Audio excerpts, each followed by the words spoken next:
C'est avec un réel plaisir que je prends la parole aujourd'hui dans cette réunion dédiée au développement du corridor de Lobito, un projet porteur d'espoir pour nos pays et pour notre région. Je tiens à remercier le président João Lourenço pour son leadership et son hospitalité. Le corridor de Lobito est bien plus qu'un axe de transport, c'est une opportunité unique d'intégration régionale, de transformation économique et d'amélioration des conditions de vie de nos concitoyens. Ce réseau ferroviaire reliant les régions minières de la République démocratique du Congo et de la Zambie au port de Lobito est conçu pour transporter jusqu'à 20 millions de tonnes de marchandises par an d'ici 2030. Le corridor de Lobito n'est pas seulement un projet d'infrastructure, c'est aussi un trait d'union entre nos trois pays, la République démocratique du Congo, la Zambie et l'Angola.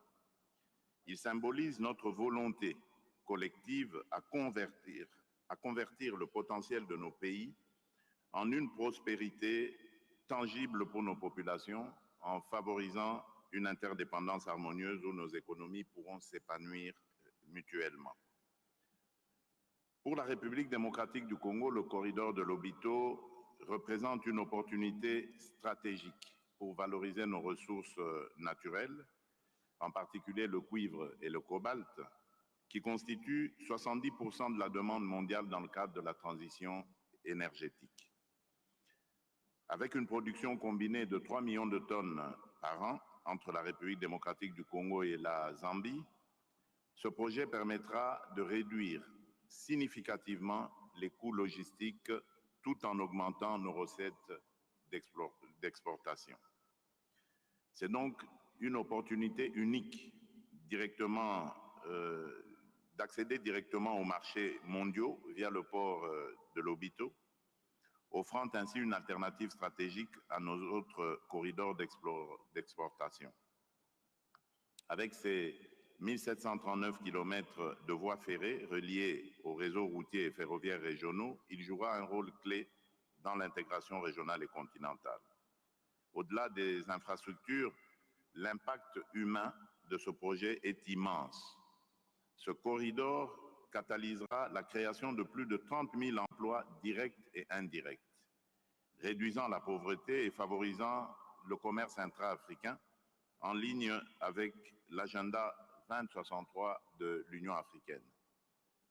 Le temps de transit des marchandises, actuellement de plus de 30 jours, sera réduit à moins de 10 jours, augmentant ainsi notre compétitivité sur les marchés internationaux.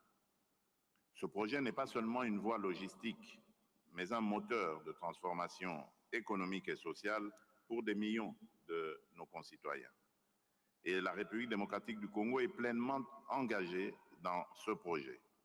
À cet effet, des actions concrètes ont été entreprises pour moderniser nos infrastructures ferroviaires, portuaires et routières.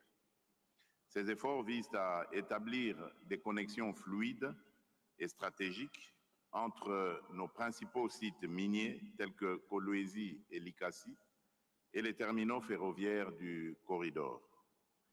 Parallèlement, nous avons placé la transformation locale de nos ressources naturelles au cœur de notre stratégie économique.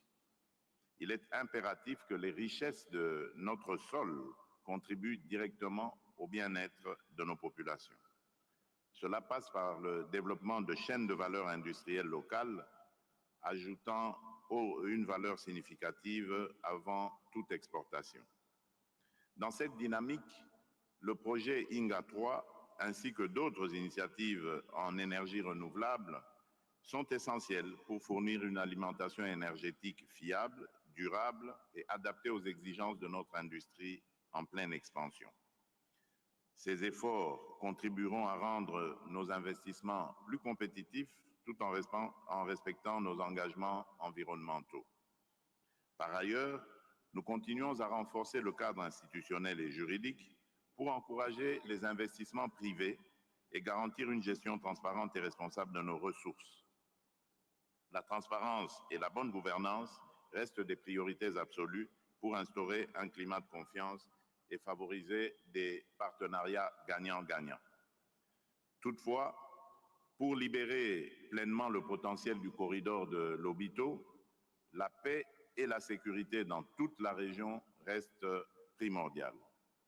Nous saluons le rôle déterminant de l'Angola dans le processus de Luanda et réaffirmons notre engagement à travailler au retour définitif de la paix à l'est de notre pays.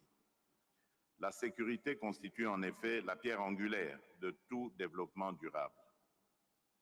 Distingués invités, mesdames et messieurs, je tiens à exprimer ma profonde gratitude envers nos partenaires internationaux, notamment les États-Unis d'Amérique, pour leur appui technique et financier à travers des initiatives stratégiques telles que Power Africa et le partenariat pour les infrastructures globales, PGI.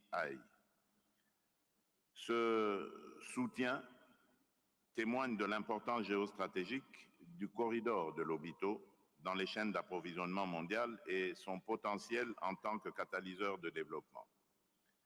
J'en appelle à une mobilisation accrue du secteur privé pour saisir cette opportunité unique et investir dans le développement des infrastructures ferroviaires, énergétiques et portuaires. De tels investissements sont essentiels pour garantir la pérennité et maximiser l'impact de ce projet transformateur. Le corridor de Lobito est assurément un levier majeur de croissance, un modèle d'intégration régionale et une source de prospérité partagée. Je suis convaincu que, grâce à notre coopération et à notre détermination, ce projet dépassera toutes les attentes et changera durablement la trajectoire de notre région.